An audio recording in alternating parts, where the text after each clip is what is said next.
Hello there, nice slice here, coming at you from the Great White North in beautiful British Columbia, Canada. Today we're going to be looking at a Joker knife from Spain. My family and I were recently in Europe, and I did purchase this knife from a store in Barcelona called Cuchilleria Barcelona Knife Shop Cutlery. There you can see it right there. I will put a link in the description below if you're interested.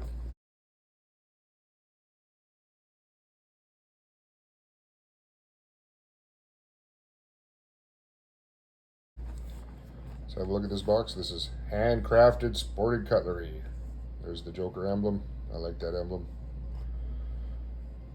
Handcrafted in Spain. Keep out of reach of children. It's always good advice. Once they get their hands on you, you're in trouble. Of course, made in Spain. Let's see what we got in the box. As you can notice, there's doesn't seem to be a warranty card.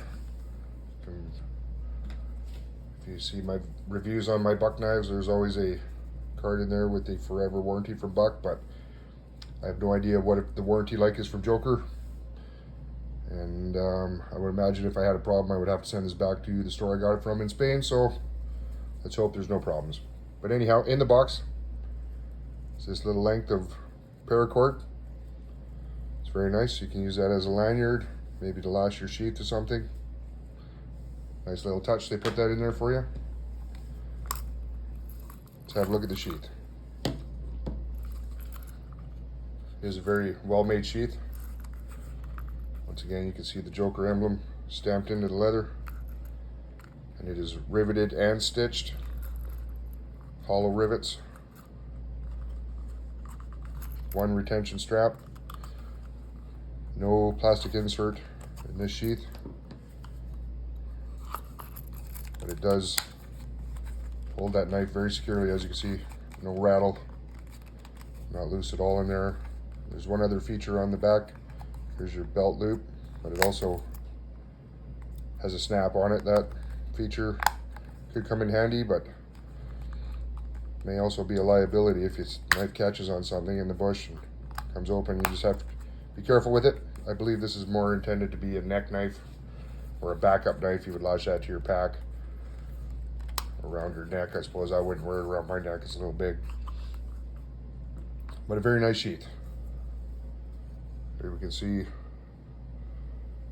the blade itself. There's the maker, a fellow named Jose Sabater. Don't know if I'm pronouncing his name right or not. Probably not. You can see the spelling there. And you can probably tell this is a Scandi ground blade. And this is the only Scandi ground blade I own so far. And there once again is that Joker emblem. There it is. The Avispa S BS9 is the model of this knife. And the steel, see if we can get a good look at that. Sandvik 14C 28N. There it is. Spain. There's the steel mark there. Some nice jimping on the spine. Beautiful, beautiful material on the handle. I believe this is curly birch wood. Some black G10 liners. Brass pin construction with a brass lanyard tube. It's a very nice looking knife. The handle is very comfortable. It is, for me, only a 3-finger handle. My little finger doesn't get much purchase on that at all. But there is very nice jimping. I did spend the weekend up at the lake in the interior of British Columbia, and I did do a little bit with this knife. Not a lot, but a little, and it is comfortable when using it. I didn't have any problems with my grip. I did bring some other knives to compare. I have my BK14 Escobar As you can see, the Avispa is definitely smaller. I also have my tops CAT. And these are all considered small backup knives as well. You can see once again it is much shorter than that.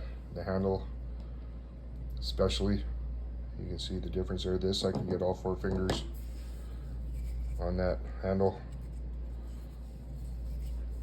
I brought one more. It's my Buck Pack Light 140 Skinner.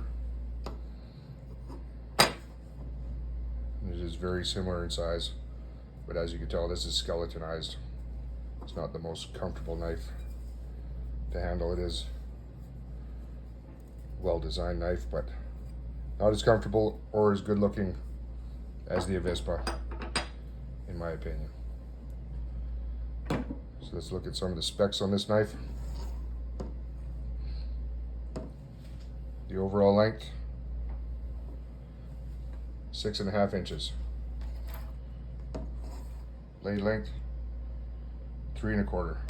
Cutting edge on this, 2 3/4.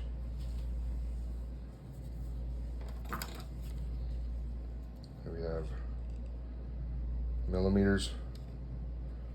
Spine is 3.3 mils.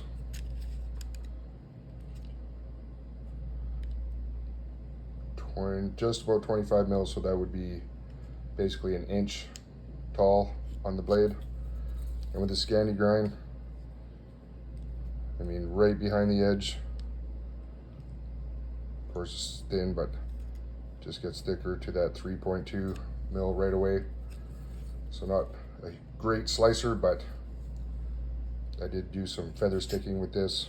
It was fantastic at that. It did that job very well. So the handle at its thickest point is also just over an inch. It's about 3/4 of an inch wide. Let's see what it weighs in at. I have it on ounces right now. 3.5 ounces. Not much at all. Let's see what it is with the sheath. Almost 5. So that sheath itself weighs 1.5 ounces. Let's compare that to the Pack Light. 2.2. So it's not a heavy knife, but it's not a featherweight either. Let's test the edge on this. I did, like I said, I did do some feather sticking, so it is not truly the factory edge anymore.